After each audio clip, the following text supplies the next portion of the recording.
Hi, I'm State Representative Ryan Mackenzie, and we're here today at Allen Organ in Macungie, a terrific local business that has been here and has a long history in our community. We're joined by Steve Markowitz, the president of Allen Organ, and a second generation leading the company. And so thank you for joining us today, Steve. My pleasure. Absolutely. Well, what we want to talk about is we want to hear a little bit about the history of the organ. We want to hear about the company, your involvement in the community, and also the process that you go through to actually create an organ. So let's start off by talking a little bit about the company and when it was founded and about your father and the organ. Well, my father was a self-taught technologist. He was a student at Muhlenberg College, and he would play with the technology of the day, which was ham radios, and just the start of television. And he also, while he was a student at Muhlenberg College, they had to go to chapel every Sunday, and he would listen to the organ at chapel, and it impressed him. He then heard about a organ that was smaller and more portable called the Hammond organ that was starting to show up in some of the nightclubs in New York City. He went and listened to one of the Hammond organs in one of those clubs, and while he was impressed with what it could do in a relatively small package, it didn't sound like the pipe organ in the chapel. So from that point forward, he decided he was going to come up with a way of making pipe organ sounds without pipes. And that's how the whole process started. Within a year or so thereafter, he came up with this idea called the stable audio oscillator, which he then patented about 1937, which gave him the ability to create sounds that were more like a pipe organ using electronic technology. Well, that's fascinating, and that innovation and that philosophy that of always trying to innovate and advance has stayed with the company today. There are even some more recent innovations and advances that have been made at this company. Tell us a little bit about those. Well, yeah, after the war, the company got started in earnest and used vacuum tube technologies with this stable audio oscillator. That morphed into transistor technology. We had Bell Labs in the area, so we had access to some of their reject transistors in the later part of the 1950s. That technology, which was the kind of technology my father was an expert in, was taken to its pinnacle by about the mid-1960s. Then in 1967, a large aerospace company called North American Rockwell, then became Rockwell International, had this idea of using some of the technology developed for the U.S. Apollo space program to create sounds digitally. Our company joint ventured with Rockwell, and in 1971 introduced the world's first digital musical instrument. The first one that was sold to a church in Easton actually now resides in the Smithsonian Institute in Washington. Wow. So the first digital instrument was created by Allen Organ. That's correct. That's incredible. And so, and it's in the Smithsonian, so really putting the Lehigh Valley on the map in that space. That's terrific. So now, as we move forward, obviously the company is doing well. How many employees do you have here? We have approximately 200 employees. We have some that do very traditional things, such as woodworking and finishing and sheet metal. And then we do some that do very advanced things, such as circuit board assembly and audio amplifier assemblies, things like that. All of those assemblies then get placed into the organs. Then they need to be tested and voiced and programmed, and then they're ready to be shipped. Some of these people have been here second and third generation.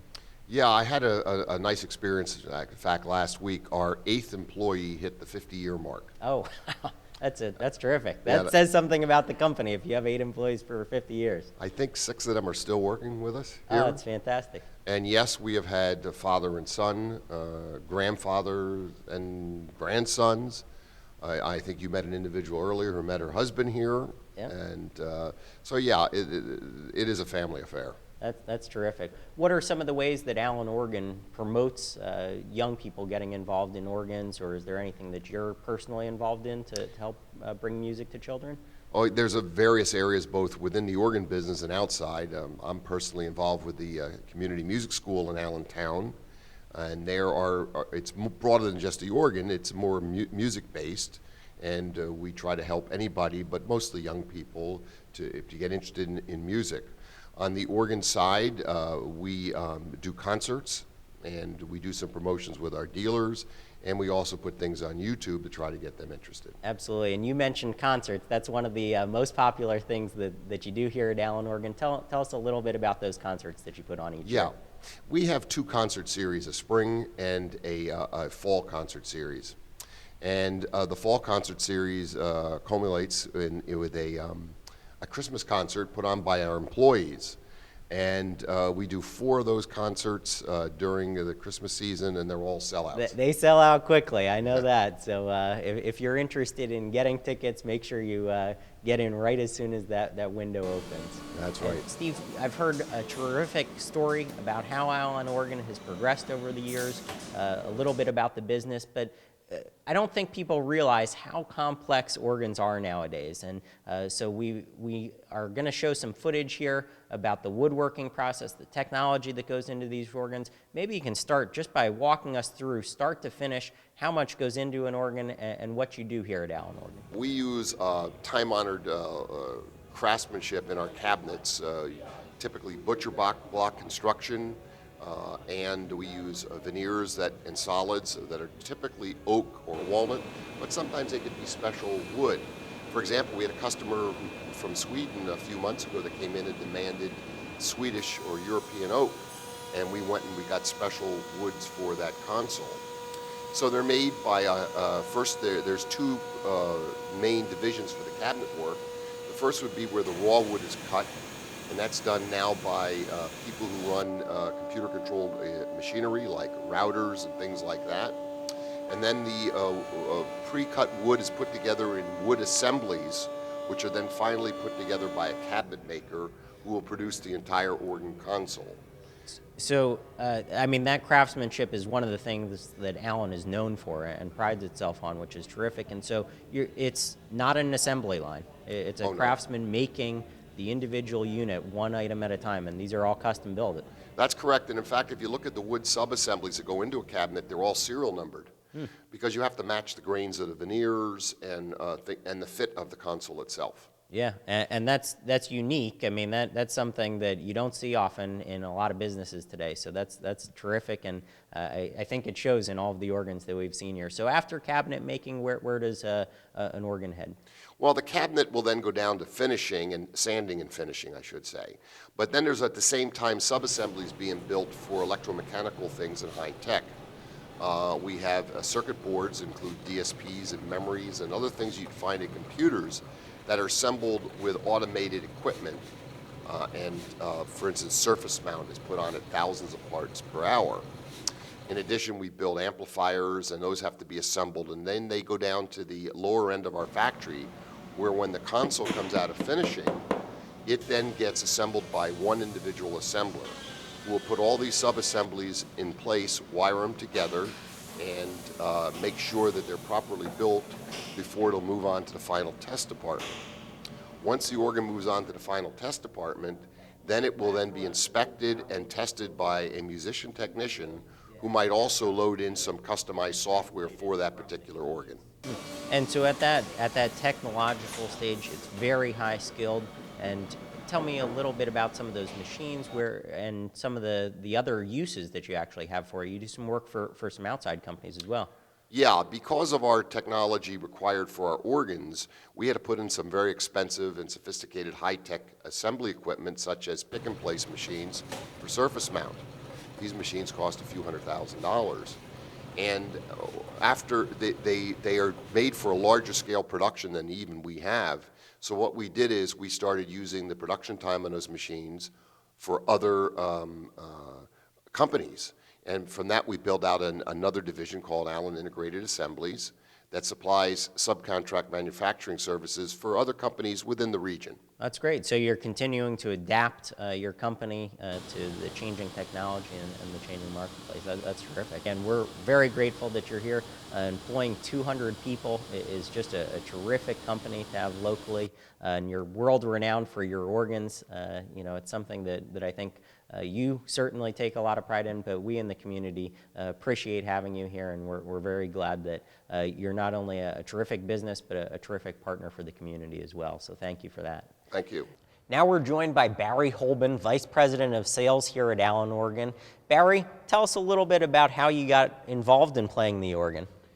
Well, like a lot of organists, I started my training, my musical training as a pianist, and the piano is a great springboard to the organ because it teaches you how to play the keys of the instruments, and then you have to learn how to play the pedals and work the stops, and those are additional controls, so it helps to have keyboard skills first. Now there's a common saying about the stops. Tell us a little bit about that. Sure, most people know the saying, pulling out all the stops, and that comes from the organ because all of these controls that you see are called stops, and each one of them in a pipe organ connects the keyboards to a different set of pipes. Pipes are like big whistles, and if you want a different type of sound, you need a different set of pipes. So in rough math, if you count all of the stops on an organ, you get some feel for how many pipes there are in an organ. One stop typically requires 61 notes, a different length of pipe for each note, so 61 pipes is one stop. Great, and we've heard all about the technology that goes into the organ, and we can see some of the cabinet making here. But tell us a little bit about that juxtaposition of the old and the new. When we develop a sound for our organs, we use a technology called sampling. So we will record or sample the sound of pipes from a pipe organ, and then we store that recording inside the computers of the instrument, and when we play the instrument, what you're hearing is the recreation of those actual pipe recordings played through a very sophisticated audio system. And, an instrument like this probably has 25 or 30 audio channels, and by creating the sound through that large variety of amplifiers and speakers, we get a big sound like a pipe organ. Well, that's great. It's an incredible instrument, and we want to actually hear some music. You've played all over the world, so let's play us out with a little organ music here. Okay.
Well, thank you for joining us on another edition of Legislative Report. We've seen some terrific history here at Allen Organ, heard some great music, and if you're interested in visiting Allen Organ, the information is going to be displayed on the screen shortly. Also, if you ever have any issues with state matters that we can be of assistance with, the information for my office will also be displayed, and please join us again for another edition of Legislative Report.